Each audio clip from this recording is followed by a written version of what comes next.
One of my few experiences of teaching at a university happens also to have been some of the first real teaching that I did. I say real not in the sense that I did an effective job, but in the sense that it was a real assignment. According to the roster, I had responsibility for 30 kids. 10 minutes of the first lesson passed before the first student entered. Everything wrinkled and unkempt, wearing a baseball cap, shirt sleeves that came up over his thumbs so that only the tips of his fingers were showing. And when he crept in, I did what most people do in my country when they encounter someone whom they know they will be spending the next hour and a half with. I said, "Hello." Had he been an iguana, I might have better understood his response. He did not avoid eye contact. He did not pretend that he hadn't heard me. I might as well have been an Iron Maiden poster hanging at the front of the class. "I'm Peter." He arrived at his chosen seat and slouched into it. "What's your name?" I said, hoping it didn't show in my voice that I thought he was rude and, well, rude. I mean, come on. I say hi, you say hi back. This kid was, 18, 19 years old? Either he had been poorly brought up, or he was brought up just fine in a culture lacking elementary norms of decency. Either way, I was having none of it. Or so I thought. "What is your name?" I got a response. "My name is Yuji Yamamoto." Before I could shout back something along the lines of, "What?" our next interpersonal skills prodigy arrived, dressed almost identically to the first. I said, "Hi." And this time I could tell that I was going to draw another blank, so I went right into, "My name's Peter, what's your name?"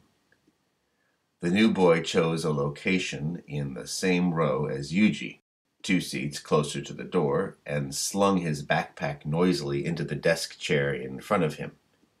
He settled into a posture identical to Yuji's, not imagining that my question could possibly have been meant for him. Silence. "What is your name?" The new boy turned to Yuji and said to him, "Nani?"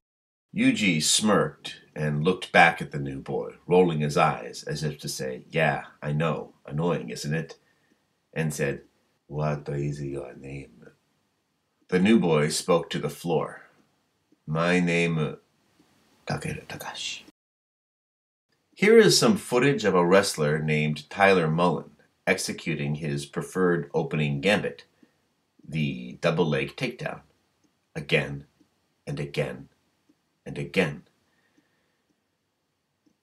At this level of notoriety, every opponent Mullen comes up against knows Mullen prefers this move, but his execution is so practiced, so drilled into his sense memory, that when he springs it, he's very hard to counter. And not only that, he has other gambits in his repertoire as well.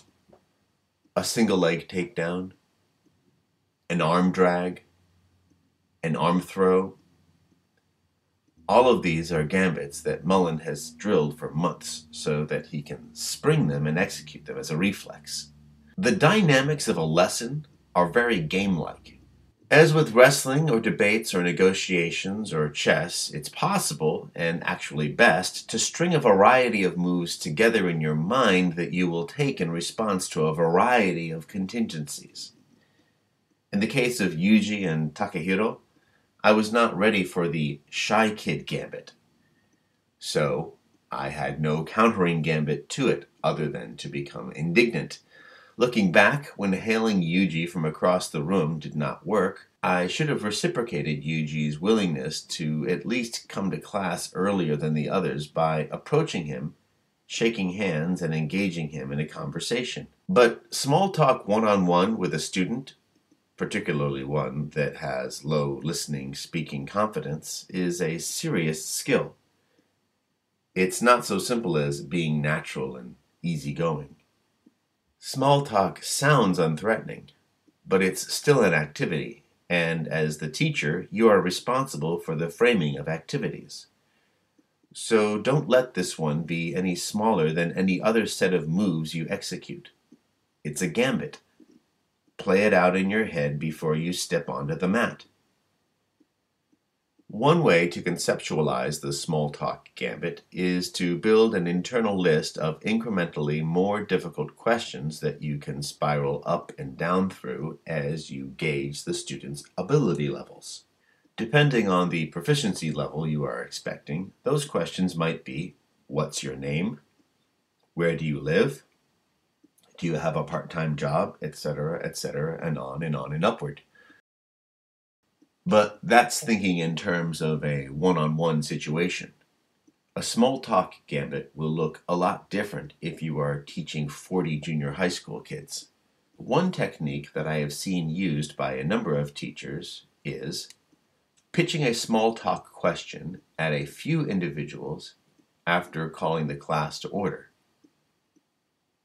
Having everyone ask this question of a partner, calling the class's attention back to you, calling on individuals to report their partner's answers, pitching a new small talk question at a few individuals, ask your partner, etc., etc. Another technique that I have seen is for teachers to prepare small talk worksheets. The point being, the larger your class, the lower the proficiency, the more challenging the discipline parameters, the more carefully customized your small talk gambit needs to be. And having touched upon a couple of ways to think about your small talk gambit, you also need to ask yourself this. This question almost always goes unasked. After all, the small talk gambit is only a good idea if you succeed at it. As my Yuji and Taka anecdote indicates, an attempt at small talk that fails badly enough can spoil the mood worse than no attempt at all. For every activity, including small talk, have a performance target that you are going for. Have that performance target articulated clearly in your mind. One example of a small talk performance target: establish the expectation that when I ask a question of a student, I will get at least 3 sentences of improvised response. That would be a pretty high-level class. For other kids, maybe the response you are looking for is an improvised single-sentence response, or something from a memorized stock of responses. But have that target clear in your head. And if it's hard for you to formulate a small talk performance target that feels at all authentic, then consider the question I posed a few moments ago. Here is how I would answer it. Small talk is good, as are other things, but it is not vital that it happen in every lesson. If, for example, your class is really big and listening speaking confidence is really low, small talk might not actually be so unthreatening a prospect as the term implies. Improvising a real communicative response to the question, what are you going to do this weekend?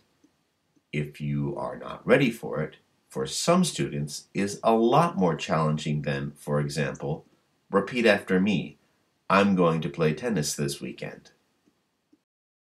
As one of your long-range pedagogical objectives, are you trying to get the students to be able to participate in meaningful small talk? Probably yes. But is the first 10 minutes of your lesson the ideal time to reach that objective? With some kids, yes. And with some, maybe no. Instead of starting with the premise that there must, hell or high water, be small talk at the beginning of your class, think about today's performance targets. Your job is to figure out where the kids are, and then, depending on where they are, you need to deploy the gambit that is going to get you, as a collective, to the first performance target. If that gambit happens to involve small talk, then fine. If it involves something else, then fine. In the case of a lot of junior high school classes that I myself have been responsible for, while I may have a few casual interactions before the lesson starts, or after the lesson finishes, or in the transitions between activities during the lesson, at the opening bell, I often don't engage the kids in any small talk at all. That happens to be the way I handled the 2 lessons that I taught in order to make this video series. How are we going to start this? It is so hot today. I am sweating so much.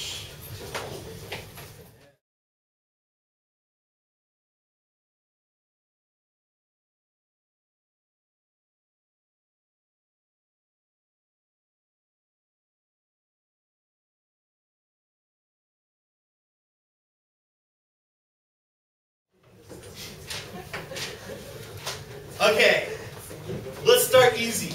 Let's start very easy. Good, better, thank you. Good, better, best. Good, better, best. Good, better, best. Good, better, best. Good. Okay, noisy. Okay, noisy, noisier. Good. Pretty. Delicious. Delicious. Oh, this is getting tricky. Delicious. Delicious.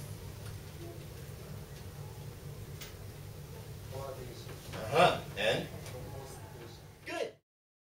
A good way to define the set of gambits that you are considering using for a given lesson is as a series of if-then clauses. As an example of one way to frame what it might mean to establish a culture of response, here are 5 of the gambits that were lined up in advance of these lessons. If a student is silent in response to a prompt or a question from me, then I will wait at least 10 seconds for a response. Maybe longer if this is one of the first people I am calling on, because I need to show that I really am willing to wait that long for a reply. We'll call that gambit the wait. If a student answers with a sentence fragment, then I will insist on a full sentence reply. We'll call that the stickler.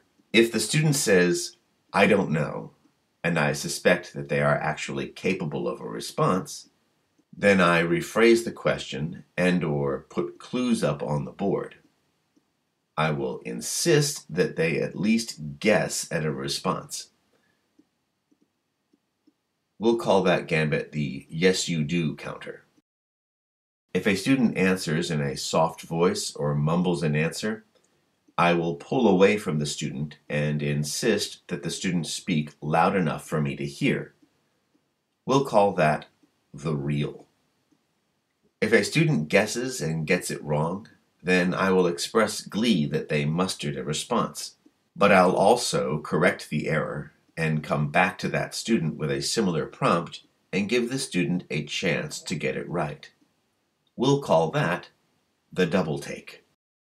The wait, the stickler, the yes you do counter, the real, and the double take.